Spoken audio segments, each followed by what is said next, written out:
Ladies and gentlemen, it's my honor to introduce the governor of the great state of North Carolina, Patrick McCrory. Thank y'all very much. Let me first say, your mayor gets it.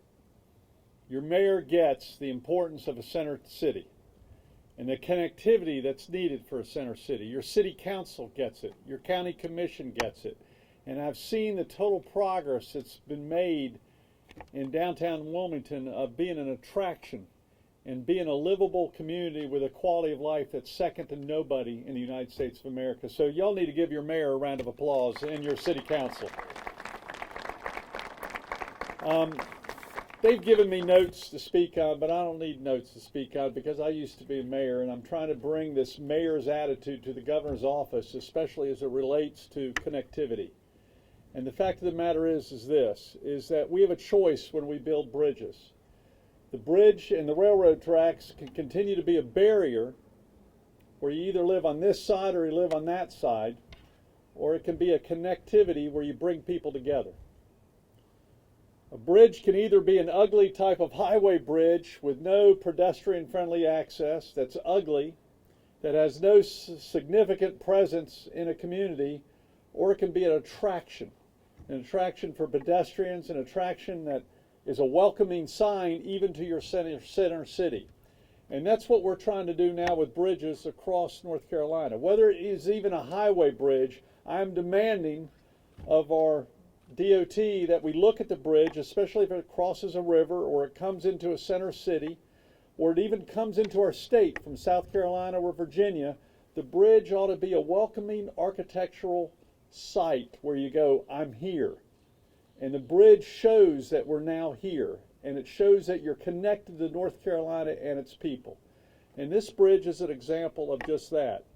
And one thing I'm very proud of with our DOT and also the city of Wilmington is we've made this bridge a connectivity. We've made sure the sidewalks were more wide than they were originally before, so groups of people can now walk down the bridge as opposed to single file, and you're in fear of your life, because that's how the old bridge was, just walking across this bridge.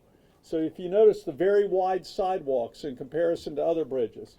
If you also notice, we try to replicate some of the old designs of the bridges that were built in the 1920s and 1930s.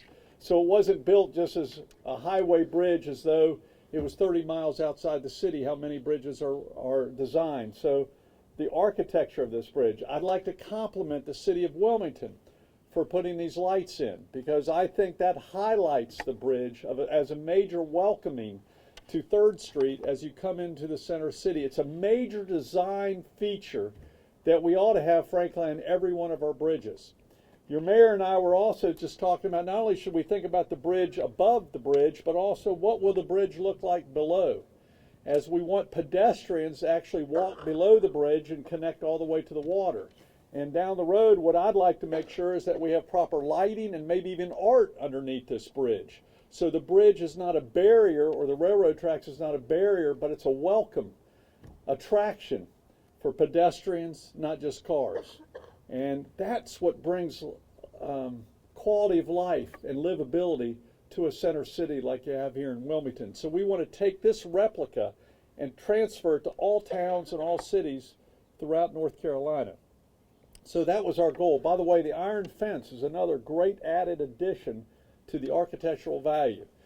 I want to conclude by saying this, is that the connectivity also with the vision of the Performing Arts Center, the community college, and connecting that to residential living here in the center city and to the river, I think is going to continue to bring economic revitalization to this area, and it's working. Now we need to look forward. We're going to need more money for these types of efforts in the future. I was not successful in getting the road bonds on the ballot this year. We were successful in getting bonds for our community colleges, which your community colleges is benefiting from, and also bonds for universities, including right here at UNC Wilmington, where we'll be building a new beautiful building to help our nursing students there. But I tell you what, we need road bonds. And I just want to let you know, I've made a recommendation to the legislature now that we have over a $250 million surplus in our budget this year. I've recommended that we put $50 million on the side for reserves for a future road bond. And that road bond will include helping to pay for these types of bridges across North Carolina. Right now, as Tony Tata knows, as my former secretary knows, as my current secretary knows, we have to put more investments into transportation. And I firmly believe it's not if, but when we need a future road bond for North Carolina. And I just want to let you know, and I know we've got some legislators here, that I put $50 million off on the side for a road bond that the people will have a chance to vote on, hopefully in the coming years, and that we'll have a way to pay for those road bonds without a tax increase. The temptation of the politicians in Raleigh will be that's money that we can go ahead and spend right now on just existing projects, but we need to think of projects in anticipation of growth, not in reaction to growth, especially right here in Wilmington and Charlotte, and Nashville, and Raleigh, and cities throughout North Carolina. And we better prepare for that growth as opposed to react to it. And when we do build this new infrastructure, we want the new infrastructure to fit into the fabric of the city, fit into the fabric of being pedestrian friendly, fit into the fabric of being a welcoming crossover and connectivity between one area of the city and another area of the city, not a barrier. And that's exactly what this bridge does. And I'd like to thank the leaders locally for doing this.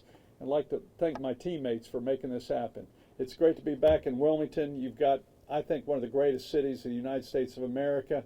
Let's continue this economic vitality. Let's continue to make a tourist destination. And let's continue its great quality of life that's second to none. Thank you, and God bless each one of you.